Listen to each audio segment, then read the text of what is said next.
अस्सलाम वालेकुम। कल हमने लॉजिकल मॉडल पढ़ा था। आज जो है वो नेक्स्ट जो हमारा टॉपिक है ये भी इंपॉर्टेंट है, ठीक है। उसी का डेटाबेस डिज़ाइन का जो दूसरा स्टेप था वो था फिजिकल डेटाबेस डिज़ाइन। अच्छा, physical database design is the last stage of database design process, ठीक है। पहले हमारे पास लॉजिकल थी, वो हमने कर ली, जिसमें आपने एंटिटीज़ रिप्रेजेंट की, रिलेशन की, मर्ज रिलेशन और फिर नॉर्मलाइज रिलेशन, ये 4 स्टेप्स थे। अब ये इसमें हम क्या करते हैं, फिजिकल डेटाबेस डिज़ाइन, यानी कि आप सेकंड जो स्टेप होता है। Major activities of physical database design is to implement the database as a set of records, file, indexes and other data structure. ये इसमें जो है वो मेजर काम होते हैं, हम आगे इनको डिटेल में पढ़ेंगे, ठीक है। अब इसमें सबसे पहले तो मेजर इनपुट्स हैं कि जब भी आप फिजिकल डेटाबेस को इम्प्लीमेंट करने जा रहे होते हैं या फिजिकली डिज़ाइन करने जा रहे होते हैं तो क्या क्या चीज़ें आपको रिक्वायर होती हैं। तो ये पहले जो है वो उसकी 3 मेजर इनपुट्स बताई हुई। इनपुट का मतलब आपको पता है कि ऐसी चीज़ें जो कि आपको आप प्रोवाइड करेंगे तो आगे आपको कोई रिजल्ट मिलेगा, आउटपुट मिलेगी, ठीक है। जैसे आपने इनपुट आउटपुट हमने पढ़ा हुआ है कि इनपुट ऐसी चीज़ होती है जो हम लोग देते हैं कंप्यूटर सिस्टम को। तो ये 3 चीज़ें होंगी जो हम प्रोवाइड करेंगे। तो फिजिकल डेटाबेस डिज़ाइन से पहले 3 चीज़ें आपने बनानी होती हैं लाजमी। वो पहली कौन सी है, लॉजिकल डेटाबेस स्ट्रक्चर, यानी कि जब तक लॉजिकल डेटाबेस डिज़ाइन नहीं होगा आप फिजिकल डेटाबेस डिज़ाइन जो है वो नहीं बना सकते, ठीक है। That are develop during the logical database design such as normalize, यानी कि ये जो हमने पीछे 4 स्टेप हमने पढ़े थे लॉजिकल डेटाबेस डिज़ाइन के, सबसे पहला स्टेप वो होगा कि आप जो है वो लॉजिकल डेटाबेस डिज़ाइन बनाएंगे। सेकेंड है user processing requirements, it includes the size and frequency of database usage, response time, security, backup and recovery, ठीक है। सेकंड पे आप देखेंगे कि आपके यूज़र की क्या क्या रिक्वायरमेंट्स हैं, ठीक है। अब यूज़र की रिक्वायरमेंट्स में उसके कंप्यूटर, यानी यूज़र्स रिक्वायरमेंट से मतलब है उसके कंप्यूटर से रिलेट कर रहे हैं कि उस डेटाबेस का यूजेज कितना है और रिस्पॉन्स टाइम कितना है, कितने टाइम में वो रिस्पॉन्स करे, ठीक है। और सिक्योरिटी का क्या सूरत हाल है, बैकअप कैसे होता है, रिकवरी कैसे होती है। तो ये यूज़र प्रोसेसिंग रिक्वायरमेंट, ये चीज़ें भी आपको पता होनी चाहिए फिजिकल डेटाबेस डिज़ाइन से पहले, ठीक है। नेक्स्ट है हमारे पास characteristics of DBMS। It includes characteristics other components of computer operating environment, के कंप्यूटर के क्या क्या जो है वो कंप्यूटर में ऑपरेटिंग सिस्टम कौन सा है, कंप्यूटर में हार्डवेयर कौन सा है। तो ये 3 छोटी छोटी चीज़ें हैं जो कि आप डेटाबेस फिजिकल डेटाबेस डिज़ाइन पे जाने से पहले आपको पता होनी चाहिए, ठीक है। एज अ डेटाबेस डिज़ाइनर आपको जो है वो ये 3 चीज़ें आपके पास होंगी तो आप फिजिकल डेटाबेस डिज़ाइन कर सकते हैं, ठीक है। तो जब भी आपके पास क्वेश्चन आएगा अगर डेटाबेस डिज़ाइन का, फिजिकल डेटाबेस डिज़ाइन का, तो पहले आप ये तीनों लिखेंगे कि ये 3 इनपुट्स होती हैं, उसके बाद आप फिजिकल डेटाबेस डिज़ाइन को एक्सप्लेन करेंगे, ठीक है। तो 3 इनपुट्स हमारे पास कौन से हैं, सबसे पहले लॉजिकल डेटाबेस डिज़ाइन आपको पता होना चाहिए। उसके बाद आप इनपुट्स सबसे पहले आप बताएंगे कि इनपुट्स कौन कौन सी हैं। पहला हमारे पास है लॉजिकल डेटाबेस डिज़ाइन स्ट्रक्चर होना चाहिए। सेकंड है यूज़र की रिक्वायरमेंट्स आपको पता होनी चाहिए कि यूज़र को क्या क्या चीज़ चाहिए। और थर्ड है आपके पास कैरेक्टरिस्टिक्स ऑफ DBMS के डेटाबेस मैनेजमेंट सिस्टम, और जो एनवायरनमेंट आपका कंप्यूटर है उसके क्या क्या कैरेक्टरिस्टिक्स हैं, उसमें क्या क्या चीज़ें यूज़ हो रही हैं। तो ये 3 चीज़ें आपको पता होंगी तो आप फिजिकल डेटाबेस डिज़ाइन की तरफ मूव कर सकते हैं। अब फिजिकल डेटाबेस डिज़ाइन में हमारे पास क्या क्या चीज़ें आती हैं उनको हम देखते हैं, ठीक है। What elements combined procedure physical database design explain. अब ये असल में जो है वो फिजिकल डेटाबेस डिज़ाइन के स्टेप्स हैं, ठीक है। जैसे हमने कल डेटाबेस लॉजिकल के पढ़े थे कि एंटिटी रिप्रेजेंट करते हैं, रिलेशन करते हैं, मर्ज करते हैं और फिर नॉर्मलाइज करते हैं, वो लॉजिकल के स्टेप्स थे। ये अब हमारे पास एक्चुअली फिजिकल के स्टेप्स आते हैं, लेकिन ये 3 चीज़ें आपको लाजमी पता होनी चाहिए। जब भी फिजिकल डेटाबेस डिज़ाइन आएगा क्वेश्चन तो पहले आप उसके इनपुट्स बताएंगे, फिर आप उसके आगे स्टेप्स बताएंगे, ठीक है। तो अब जो स्टेप्स हैं इसमें वो हमारे पास सबसे पहला है data volume and usage analysis, यानी कि फिजिकल डेटाबेस डिज़ाइन का डाटा वॉल्यूम किसको कहते हैं कि डाटा कितनी मिकदार में आपके पास मौजूद है, ठीक है। वॉल्यूम हम उसको कहते हैं। और यूजेज एनालिसिस मतलब कि डाटा आपने यूज़ कितना करना है वो आपने चेक करना होगा। तो it is use to determine the size of the volume and usage pattern of database, ठीक है। The estimate of the database size is use to select the physical storage devices. क्यों हम डाटा वॉल्यूम देखते हैं physical design में, मैंने आपको बताया था कि फिजिकल डिज़ाइन का मतलब है कि आपने आप डाटा को जाके फिजिकली इंप्लीमेंट करना है वहाँ पे। तो इंप्लीमेंट करना है तो ज़ाहिर है आपको इंप्लीमेंट करने से पहले पता होना चाहिए कि वहाँ पे कंप्यूटर कौन सा यूज़ हो रहा है, वो कितने यूज़र होंगे, ये सारी चीज़ें आपको पता होंगी तो आप उसको इंप्लीमेंट करेंगे। इस वजह से इसमें जो स्टेप्स हैं वो इस तरह के हैं जो कि हार्डवेयर से रिलेटेड हैं, ठीक है। हमने पीछे पढ़ा था कि जो लॉजिकल मॉडल है वो कॉन्सेप्चुअल होता है और जो फिजिकल है ये हमारे पास इंप्लीमेंटेशन मॉडल है, ठीक है। तो इस वजह से इसमें अब ऐसी चीज़ें यूज़ हो रही हैं जो हार्डवेयर से रिलेटेड होंगी, आपकी स्टोरेज से रिलेटेड, आपकी कंप्यूटर के सिस्टम से रिलेटेड, ऑपरेटिंग सिस्टम से रिलेटेड। तो हार्डवेयर से जो रिलेटेड चीज़ें वो फिजिकल में आ रही हैं, ठीक है। तो पहला हमारे पास data volume and usage analysis. तो अब डाटा वॉल्यूम का क्या मतलब है कि डाटा का साइज कितना है। Data volume means size of data, कि कितना है आपके डाटा का साइज़। और ये हम क्यों पता लगाते हैं, डाटा का साइज़ पता लगाना क्यों ज़रूरी है, क्योंकि ज़ाहिर है आपने डाटा को स्टोर करना है। तो अगर आपको उसका साइज़ नहीं पता होगा तो आप जब आप उसको साइज़ पता लगाएंगे तभी आप उसको स्टोर कर सकते हैं ना। कि फॉर एग्जांपल आपको पता है कि मेरा डाटा जो है वो 40 मेगाबाइट्स का है, तो अब आपको जो आप स्टोरेज डिवाइस लगाएंगे उसमें आप मेक श्योर करेंगे कि 40 मेगाबाइट्स का डाटा लाजमी स्टोर हो जाए, ठीक है। तो ये आप साइज़ ऑफ डाटा क्यों करते हैं, टू डिटरमाइन, क्या डिटरमाइन करने के लिए, स्टोरेज डिवाइस, कि कौन सी स्टोरेज डिवाइस आपने यूज़ करनी है, कितने जीबी की हार्ड डिस्क आपको चाहिए, ये बताने के लिए आप जो है वो साइज़ ऑफ डाटा बताते हैं, ठीक है। It is also use to determine the cost of storage. अब जब साइज़ पता चल गया तो सेकंड चीज़ आपको उसकी कॉस्ट भी पता लगानी है। कॉस्ट बहुत इंपॉर्टेंट चीज़ है, कॉस्ट नहीं पता होगी तो आपको आपकी स्टार्ट ही नहीं होगा, क्योंकि स्टार्ट हमारा कहाँ से हो रहा था, प्लानिंग से हो रहा था, ठीक है। तो प्लानिंग में हमने बताया था कि जो मेजर है वो कॉस्ट और उसका टाइम होता है। तो कॉस्ट जब तक आपको नहीं पता होगी, आप यूज़र्स को कॉस्ट नहीं बताएंगे तो आपका सिस्टम स्टार्ट ही नहीं होगा। तो इस वजह से ये दो चीज़ें इंपॉर्टेंट होती हैं। डाटा वॉल्यूम हम किस लिए बताते हैं, साइज़ बताने के लिए, और साइज़ किस मकसद के लिए हम लेते हैं डाटा का, ताकि हमें पता चले कि स्टोरेज डिवाइसेस कौन सी यूज़ करनी है, और हमें उनकी कॉस्ट भी पता चल जाए कि ज़ाहिर स्टोरेज डिवाइस ऐसे तो नहीं आएंगी, वो पैसों की आएंगी, तो हमें उसकी कॉस्ट भी पता चल जाए। अच्छा, अब ये जो है हमारे पास यूजेज एनालिसिस, ये किस लिए है कि the estimate of usage pattern are used to select the file organization and access method. It is used to plan for the use of indexes and the strategy of data distribution. यानी कि usage कितना है, usage analysis का मतलब है कि system कितना use हो रहा है, ठीक है, how much the system is used, ठीक है। अब ये किस लिए हम करते हैं, ताकि हमें अगर बहुत ज़्यादा सिस्टम यूज़ हो रहा है तो हम अपनी फ़ाइल्स को भी उस लिहाज से ऑर्गेनाइज़ करते हैं, फ़ाइल्स को भी उस लिहाज से अरेंज करेंगे। अगर कम यूज़ हो रहा है तो आप फाइल को कम के लिहाज से अरेंज करेंगे, ठीक है। तो यानी कि आप जो है वो फाइल की एक्सेस मेथड, हमने पीछे पढ़े थे कि रैंडम एक्सेस यूज़ करना है या सिक्वेंशियल एक्सेस यूज़ करना है। फॉर एग्जाम्पल अगर बहुत ज़्यादा यूज़ हो रहा है तो आप रैंडम एक्सेस यूज़ कर लेंगे, अगर कम यूज़ हो रहा है तो आप सिक्वेंशियल कर लेंगे, ज़्यादा टाइम कम लग रहा है। तो ये डिपेंड करेगा आपके यूजेज एनालिसिस पे कि कितना यूज़ हो रहा है। जितना यूज़ हो रहा होगा आप उस लिहाज से फाइल ऑर्गेनाइजेशन और डाटा डिस्ट्रीब्यूशन स्ट्रैटेजी जो है वो यूज़ करेंगे। अब आगे डाटा डिस्ट्रीब्यूशन स्ट्रैटेजीज हम पढ़ेंगे कि वो कौन कौन सी होती हैं। उसमें अब हमारे पास 4 स्ट्रैटेजीज हैं। डाटा डिस्ट्रीब्यूशन स्ट्रैटेजी का मतलब है कि आपने डाटा को कंप्यूटर के ऊपर किस लिहाज से स्टोर किया हुआ है, किस तरह से डिस्ट्रीब्यूट किया हुआ है, ठीक है। तो ये स्टेप्स आपको क्लियर है। डाटा वॉल्यूम क्या होता है, साइज़ ऑफ डाटा, और यूजेज एनालिसिस मीन कि आपका सिस्टम कितना ज़्यादा यूज़ हो रहा है, ठीक है। ये दो चीज़ें हमने डिटरमाइन कर ली। अब नेक्स्ट है डाटा डिस्ट्रीब्यूशन स्ट्रैटेजी। ये वाला जो टॉपिक है ये आपकी, आप देखें आपकी बुक में ये अगला जो पेज है ना, साथ ही 52 पे अभी हम हैं, तो कुछ की बुक में पेजेस खैर आगे पीछे भी होते हैं, लेकिन साथ ही आगे इसको थोड़ा और डिटेल में भी बताया हुआ है, तो हम डायरेक्ट वही पढ़ लेते हैं, लेकिन है ये एक ही चीज़। दोनों में जो है वो पहले उसको ज़्यादा डिटेल में कम डिटेल में एक ही लाइन में एक्सप्लेन किया हुआ है, आगे उसको ज़्यादा लाइनों में एक्सप्लेन किया हुआ है। तो अब ये सादा वाला ही पढ़ लेते हैं क्योंकि कोई ख़ास फ़र्क नहीं है, ठीक है। डाटा डिस्ट्रीब्यूशन स्ट्रेटजी, अगर किसी बुक में एक बार दिया हुआ है तो कोई इशू नहीं है, एक ही बात है, ठीक है। Data distribution strategies. अच्छा, डाटा डिस्ट्रीब्यूशन स्ट्रेटजीज क्या मतलब है, many organizations are now using data distribution network. The organization face a significant problem in physical database design. Problem is that they have to decide and select the nodes and sites in which the data will be located physically.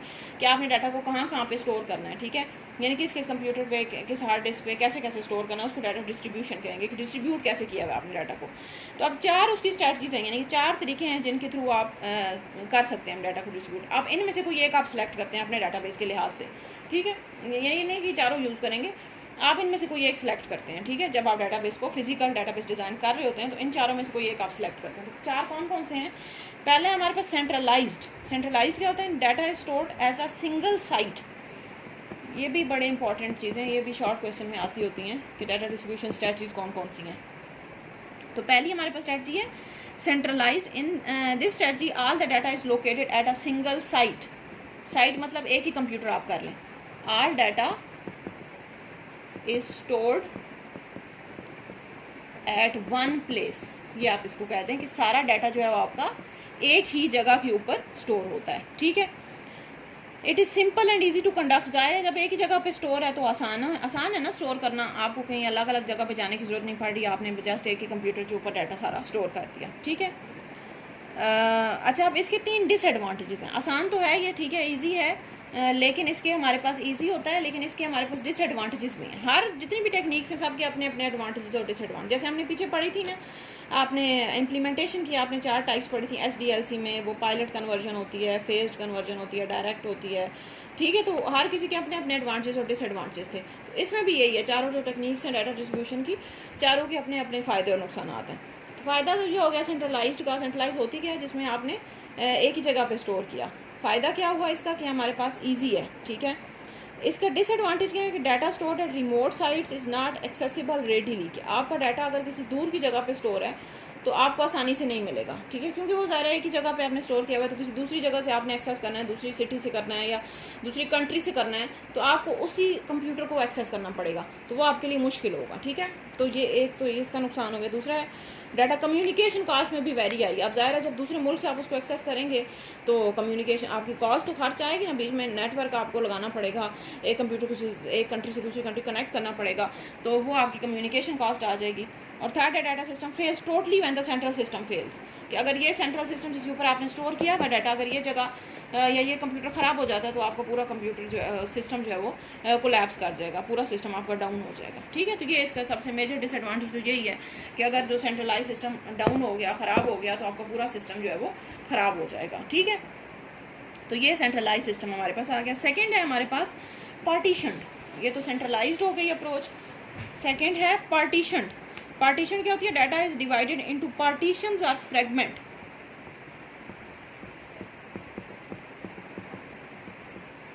Partition क्या होती है, in this strategy the database is divided into partitions और fragment. आप क्या करते हैं, database को छोटे छोटे पार्ट्स में, उसमें तो हमने क्या किया था सेंट्रलाइज में कि सारा एक ही के ऊपर स्टोर कर दिया।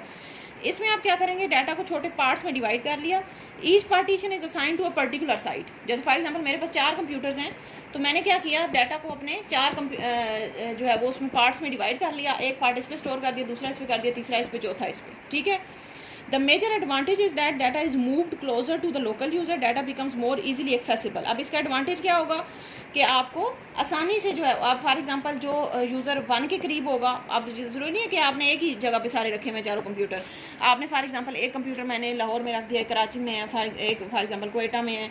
अब जो कोयटा वाले होंगे वो यहाँ से एक्सेस कर लेंगे, जो कराची वाले होंगे यहाँ से एक्सेस कर लेंगे, लाहौर वाले यहाँ से कर लेंगे, ठीक है, पेशावर वाले यहाँ से कर लेंगे, ठीक है। तो हर कोई अपने अपने जो भी उसके करीब आएगा कंप्यूटर, वो उस वहाँ से उसको एक्सेस कर लेगा, ठीक है। तो ये इसका जो है वो एडवांटेज होता है। और डिसएडवांटेज तो यही है कि आपका जो है वो टाइम ज़्यादा वेस्ट होता है। आपको पहले डाटा की पार्टीशन बनानी है, फिर हर किसी के ऊपर स्टोर करना है, फिर हर किसी को आपने बारी बारी चेक भी करना है कि ये ठीक चल रहा है, ये ठीक चल रहा है, ये ठीक चल रहा है। वो वाला सेंट्रलाइज में तो ईजी था ना कि एक ही कंप्यूटर के ऊपर सारा था, आप आसानी से उसको कर लेते थे, लेकिन उसमें फिर कम्युनिकेशन कॉस्ट ज़्यादा आ रही थी, हर किसी को वहीं से एक्सेस करना था। उसमें अगर वो फेल हो जाता तो आप इसमें देखें, अब अगर कोई एक फेल भी हो जाता है तो वो बाकी 3 तो आपके पास होंगे ना, आप वहाँ से उसको एक्सेस कर लेंगे, ठीक है। तो ये पार्टीशन हो गई।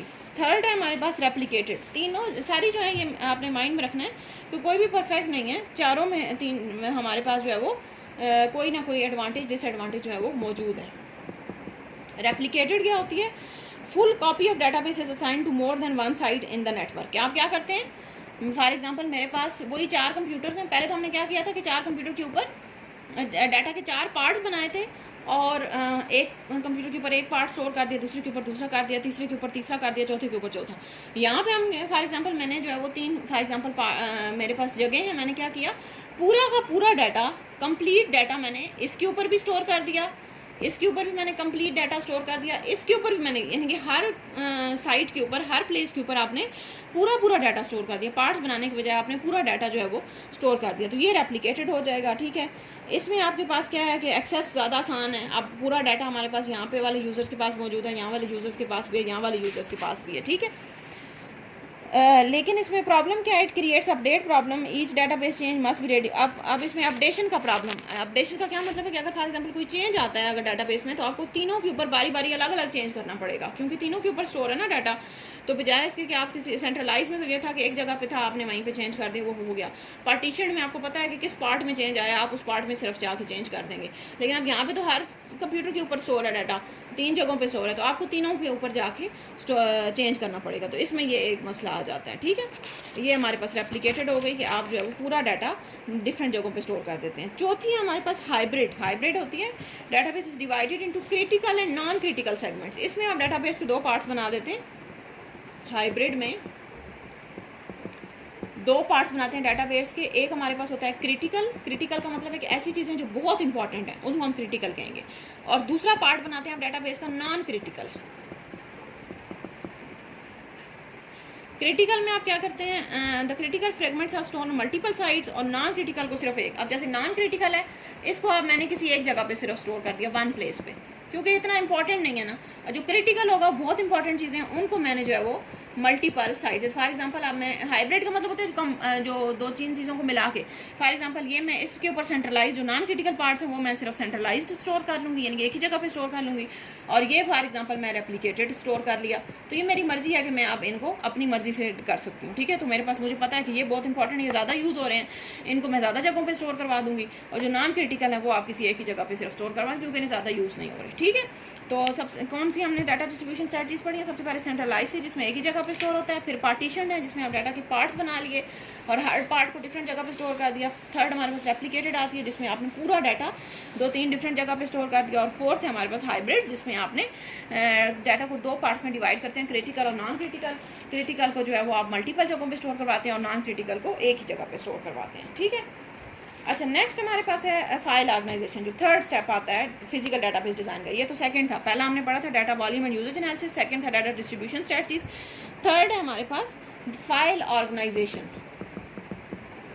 फाइल ऑर्गेनाइजेशन ये टॉपिक भी आपकी बुक पे 2 दफ़ा दिया हुआ है, ठीक है। अक्सर बुक पे एक ही दफ़ा है, ज़्यादातर मैंने देखा है कि IT सीरीज़ की बुक्स में ये टॉपिक 2 दफ़ा दिया हुआ है। फाइल ऑर्गेनाइजेशन का एक पीछे आगे भी बताया हुआ है, उसको थोड़ा ज़्यादा डिटेल में, और पीछे भी बताया हुआ है। तो हम आगे वाला पढ़ लेते हैं जिसमें ज़्यादा डिटेल में बताया हुआ है, ठीक है। File organization is a technique for physically arranging the records of a file on secondary store. File organization के नाम से ही ज़ाहिर है कि आपने फाइल को ऑर्गेनाइज कैसे करना है, हाउ टू ऑर्गेनाइज या अरेंज योर फाइल्स, ठीक है। इसमें the system designer must recognize several constraints for selecting अब फाइल ऑर्गेनाइजेशन आप कौन सी यूज़ करेंगे, उसके लिए हमारे पास कुछ कंस्ट्रेंट्स हैं, कुछ लिमिट्स हैं, यानी कि कुछ चीज़ों को ध्यान में रखना है आपने। पहला है physical characteristics of secondary storage device की। सेकेंडरी स्टोरेज डिवाइस कौन सी है, वो किस तरह से फाइल को स्टोर करती है। सबसे पहले तो ये इंपॉर्टेंट चीज़ है ना कि आपकी जो जिस डिवाइस के ऊपर आप स्टोर करने जा रहे हैं, हो सकता है वो रैम हो, तो अब रैम तो रैंडम एक्सेस के थ्रू स्टोर करेगी ना, रैम तो और किसी तरीके से नहीं स्टोर करती। तो आपको ये चीज़ ध्यान में रखनी है कि आप या अगर आपने वो मैग्नेटिक टेप ली है, तो मैग्नेटिक टेप जो है वो सीक्वेंशियल एक्सेस के थ्रू स्टोर करती है, तो आपने फिर सीक्वेंशियल से करनी पड़ेगी, ठीक है। उसके बाद available operating system and file management software. Operating system कौन सा है आपका, ये चीज़ इंपॉर्टेंट होगी। और थर्ड है यूज़र रिक्वायरमेंट्स, कि यूज़र क्या चाहता है, वो किस तरह से स्टोर करना चाहता है। तो ये 3 चीज़ें हैं फाइल ऑर्गेनाइजेशन में जो कि आपको पता होनी चाहिए। फाइल ऑर्गेनाइजेशन में हमारे पास फाइल ऑर्गेनाइजेशन का मतलब क्या है कि आपने फाइल्स को, अपने डाटा को स्टोरेज डिवाइसेस के ऊपर किस तरह से ऑर्गेनाइज करना है, किस तरह से स्टोर करना है। तो हम स्टोर के मेथड हमने पीछे पढ़े हुए हैं कि वो रैंडम एक्सेस होता है, वो इंडेक्सिंग का मेथड हमने पढ़ा था, सीक्वेंशियल एक्सेस का मेथड पढ़ा था, ठीक है। तो मेथड्स वही हैं, बस सिर्फ आपने सेलेक्ट करना है। तो सेलेक्ट करने के लिए 3 चीज़ें आपको ध्यान में रखनी है। वो कौन कौन सी हैं कि एक तो सेकेंडरी जो स्टोरेज डिवाइस है उसके कौन से कैरेक्टरिस्टिक्स हैं, यूज़र क्या चाहता है, यूज़र की क्या रिक्वायरमेंट है, और ऑपरेटिंग सिस्टम आपका कौन सा है, ठीक है। ये 3 चीज़ें ध्यान में रखी। उसके बाद क्राइटेरिया टू सिलेक्ट फाइल है कि क्या क्राइटेरिया है, कि यानी कि किस चीज़ों को ध्यान में रख के आप सेलेक्ट करेंगे। सबसे पहले फास्ट एक्सेस, कि सबसे पहला तो यही होगा ना क्राइटेरिया कि आप जो भी तरीका यूज़ कर रहे हैं, आपका जो एक्सेस है, जो आप डाटा वापस लेने का जो एक्सेस है, वो आपके पास फास्ट होना चाहिए, ठीक है। क्राइटेरिया में हमारे पास सबसे पहला है, यानी कि आप कोई भी तरीका यूज़ करें, ये चीज़ें होनी चाहिए उसमें, ठीक है। फास्ट एक्सेस, सेकंड है हाई थ्रूपुट, थ्रूपुट मतलब आउटपुट, यानी कि हाई आउटपुट आपकी फास्ट होनी चाहिए, अच्छी होनी चाहिए। थर्ड है efficient use of storage space. Storage space ये नहीं कि कोई स्टोरेज स्पेस आप वेस्ट कर रहे हैं, स्टोरेज स्पेस यूजेज आपने करेक्ट रखना है, या एफिशिएंट, यहाँ पे लिख लें एफिशिएंट, ठीक है। नेक्स्ट है प्रोटेक्शन फ्रॉम फेलियर, ये भी देखना है कि कोई ऐसी डिवाइस तो नहीं यूज़ कर रहे जो कि हमारे पास अगले दिन फेल हो जाए और आपको दोबारा डाटा दोबारा सेव करना पड़े, ठीक है। प्रोटेक्शन फ्रॉम फेलियर, इसमें से आप बेशक 4-5 पॉइंट्स याद करने, सारे ना करें, ठीक है। उसके बाद minimizing need for data organization और सिक्योरिटी सबसे इंपॉर्टेंट है, सिक्योरिटी, ठीक है। तो ये 5 पॉइंट्स आप याद कर लें क्राइटेरिया में, ठीक है। पहले तो आपने ये रखना है कि ये हमारे पास जो है वो कंस्ट्रेंट्स हैं कि स्टोरेज डिवाइस कौन सी होगी, ऑपरेटिंग सिस्टम कौन सा है और यूज़र क्या चाहता है। ये कंस्ट्रेंट्स हैं और ये हमारे पास क्राइटेरिया है कि किस क्राइटेरिया की बेस पे आप फाइल ऑर्गेनाइजेशन मेथड सेलेक्ट करेंगे। पहला है कि आपने फास्ट एक्सेस होनी चाहिए, फिर आपकी आउटपुट अच्छी होनी चाहिए, आपकी स्टोरेज स्पेस सही तरीके से यूज़ हुई हुई है, ये नहीं कि स्टोरेज स्पेस वेस्ट हो रही है, आपने फेलियर से प्रोटेक्ट करना है और सिक्योरिटी प्रोवाइड करनी है। ठीक है, तो ये हमारे पास आ गई फाइल ऑर्गेनाइजेशन। अब नेक्स्ट है हमारे पास जो, ये तो हमारे पास थर्ड हो गया। फोर्थ है हमारे पास इंडेक्सेस। ये भी हम पीछे पढ़ चुके हैं इंडेक्सेस। फोर्थ स्टेप जो फिजिकल डेटाबेस डिज़ाइन का है वो है इंडेक्सेस। ये हम पीछे पढ़ चुके हैं। इंडेक्सेस क्या होते हैं?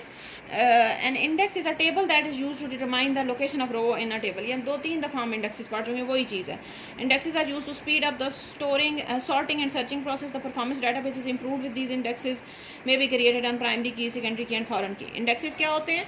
हमने पीछे पढ़ा था कि अगर कोई बहुत बड़ी वैल्यू है तो आप क्या करेंगे, उसको एक नंबर असाइन कर देते हैं। फॉर एग्जांपल मेरे पास वैल्यू है 1000 या 10,000 या 20,000, ये बहुत बड़ी बड़ी वैल्यूज़ है मेरे पास, आगे इनके आगे कुछ भी रिकॉर्ड स्टोर हुए हैं। ठीक है, तो मैं इंडेक्सेस में क्या करते हैं, आप एक सिंपल अलग से एक इंडेक्स टेबल बना लेते हैं, या जिसको आप की भी कहते हैं, हमने पीछे पढ़ा हुआ है। ठीक है, तो आप क्या करेंगे, उनको एक छोटी छोटी वैल्यू असाइन कर लेंगे।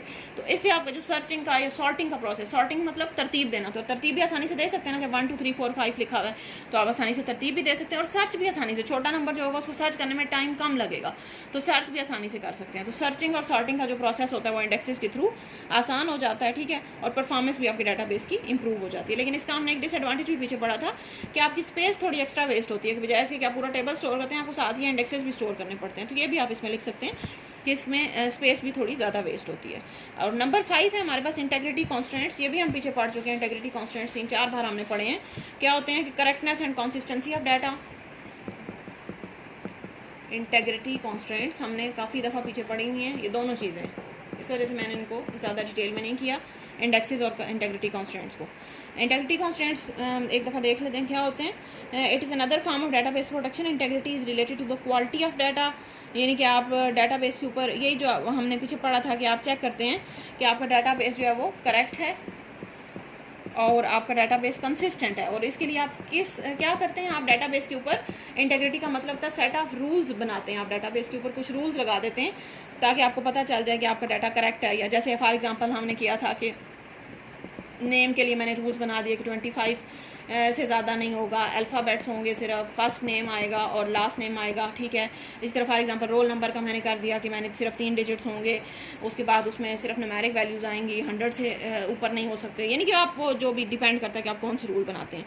तो ये हमारे पास इंटेग्रिटी कॉन्स्टेंट्स होते हैं जो कि आप किस लिए यूज़ करते हैं, डाटाबेस को करेक्ट और कंसिस्टेंट बनाने के लिए। ठीक है, तो ये चीज़ वही जो आपने पीछे पढ़ा इंटेग्रिटी कॉन्स्टेंट्स में सारी डेफिनेशन, वो आप यहाँ पे भी लिख सकते हैं, ज़रूरी नहीं कि आप इसको यहाँ से अलग से याद करें। ठीक है, लेकिन स्टेप आपने लाजमी मेंशन करना है। अगर फिजिकल डाटाबेस डिज़ाइन आपके पेपर में क्वेश्चन आता है तो आप ये स्टेप लाजमी मेंशन करेंगे नंबर 5 पे। ठीक है, तो ये 5 स्टेप्स होते हैं फिजिकल डाटाबेस डिज़ाइन के। पहले तो आप 3 इनपुट्स बताएंगे, वो कौन कौन सी थी, लॉजिकल डाटाबेस डिज़ाइन कौन सा है, उसके बाद यूज़र की रिक्वायरमेंट्स कौन सी हैं और डाटाबेस के कैरेक्टरिस्टिक्स कौन से हैं। फिर हम आगे फिजिकल डाटाबेस डिज़ाइन के जो 5 स्टेप्स हैं। पहला डाटा वॉल्यूम, जिसमें आप डाटा का साइज़ बताया और यूजेज एनालिसिस की डाटा कितना यूज़ हो रहा है। फिर है डाटा डिस्ट्रीब्यूशन स्ट्रेटजीज, वो हमने 4 पढ़ी हैं, सेंट्रलाइज, पार्टीशन, रेप्लिकेटेड और हाइब्रिड। फिर फाइल ऑर्गेनाइजेशन है, उसको हमने क्राइटेरिया पढ़ा कि क्या क्या क्राइटेरिया जिसकी बेस पे आप फाइल ऑर्गेनाइज करते हैं। 4th इंडेक्सेस और 5 इंडेक्टिव कॉन्स्टेंट्स। ठीक है, अच्छा आगे फिर वही जो आप डिस्ट्रीब्यूशन स्ट्रेटजी और फाइल ऑर्गेनाइजेशन ही है। नेक्स्ट आपका एक छोटा सा टॉपिक इंप्लीमेंटेशन का है, जो हम पीछे भी पढ़ चुके हैं, मैंने आपको तब भी बताया था कल भी कि इंप्लीमेंटेशन वाला टॉपिक आगे भी आएगा, तो ये वही है। ठीक है, इसमें भी कोई नई चीज़ नहीं है। इंप्लीमेंटेशन क्या होती है, database is implemented after it has been designed and developed, the database system installed and executed for the user, the implementation may require a particular type of computer such as server। ये वही चीज़ लिखी हुई है। हमने पीछे कल पढ़ा था ना, ये जो हम स्टेप्स पढ़े थे जब हमने डाटाबेस डिज़ाइन प्रोसेस के स्टेप्स पढ़े थे, तो उसमें नंबर 4 वाला स्टेप इंप्लीमेंटेशन था, ये वही चीज़ है। ठीक है, उसी को थोड़ा सा ज़्यादा डिटेल में लिखा हुआ है, तो आप बेशक वही लिख दें, ये नया दोबारा याद करने की ज़रूरत नहीं है। ठीक है, तो सिर्फ हम एक दफ़ा पढ़ लेते हैं कि कोई नई चीज़ तो नहीं है। ठीक है, database administrator and network administrator में have to work together to implement the system. ठीक है, बस ठीक है, इसको रहने दें आप बेशक। ये उन्होंने आगे जैसे 2 एग्जांपल्स दी हुई हैं डाटाबेस की, लास्ट लाइन है NADRA and Cricinfo. NADRA का एक डाटाबेस बहुत बड़ा डाटाबेस है पाकिस्तान में, और क्रिक इन्फो एक वेबसाइट है, क्रिकेट की वेबसाइट है, इसमें आप क्रिकेट के बारे में सारी इन्फॉर्मेशन आती है। वो भी डाटाबेस है कंप्लीट, जिसमें हर क्रिकेटर का जो है पूरा रिकॉर्ड वहाँ पे स्टोर है, तो वो एक डाटाबेस है। ठीक है, ज़ाहिर है कोई भी चीज़ जो स्टोर करिए चीज़ को डाटाबेस होती है। ठीक है, अच्छा ठीक है। इम्प्लीमेंटेशन जो है वो हम क्या होती है कि जिसमें आप डाटाबेस को जो आपने बना लिया उसको आप इम्प्लीमेंट करते हैं, और हमने पढ़ा था कि इम्प्लीमेंट करने के लिए आपको कोई स्पेशल टाइप का कंप्यूटर भी चाहिए हो सकता है, जैसे सर्वर या नेटवर्क भी चाहिए हो सकता है। वो डिपेंड करता है कि आपका डाटाबेस किस टाइप का है। अब जैसे जो क्रिक इन्फो वाली वेबसाइट है वो किस उसमें हर मुल्क के हर क्रिकेटर का रिकॉर्ड है, तो ज़ाहिर है वो हर मुल्क के लोग एक्सेस करेंगे, तो उसके लिए जो है वो उसको नेटवर्क लाजमी चाहिए होगा। जब हर कंट्री से उसको एक्सेस कर रहे हैं तो उसके लिए नेटवर्क जो है वो लाजमी है। नादरा है, अब नादरा जो है वो एक मेन ऑफिस कराची में है, लेकिन देखिए छोटे छोटे ऑफिस हर जगह पे बने हुए हैं, तो वो भी नेटवर्क के थ्रू ही चल रहा है कि इंटरनेट के थ्रू वो जब आपने यहाँ पे कोई चीज़ पिंडी के किसी दफ्तर में आपने कोई काम नाम चेंज करवाया अपना, या डेट ऑफ बर्थ चेंज करवाया, या कुछ भी करवाया, नया ID कार्ड बनवाया, तो वहाँ से अब ये नहीं कि बंदा कराची जाएगा और वहाँ जाके वो आपका कार्ड लेके आएगा, ऐसा नहीं होगा। यहीं से नेटवर्क के थ्रू जो है वो कम्युनिकेशन हो जाती है। ठीक है, तो ये आपका चैप्टर नंबर 3 जो है वो कंप्लीट हुआ। ठीक है, अब आप इसकी अच्छी सी तैयारी करें, तो सेकंड और थर्ड चैप्टर का मैं आपका एक इकट्ठा कंबाइंड टेस्ट लूँगी और साथ साथ हम 4th चैप्टर स्टार्ट करेंगे। ठीक है, थैंक यू।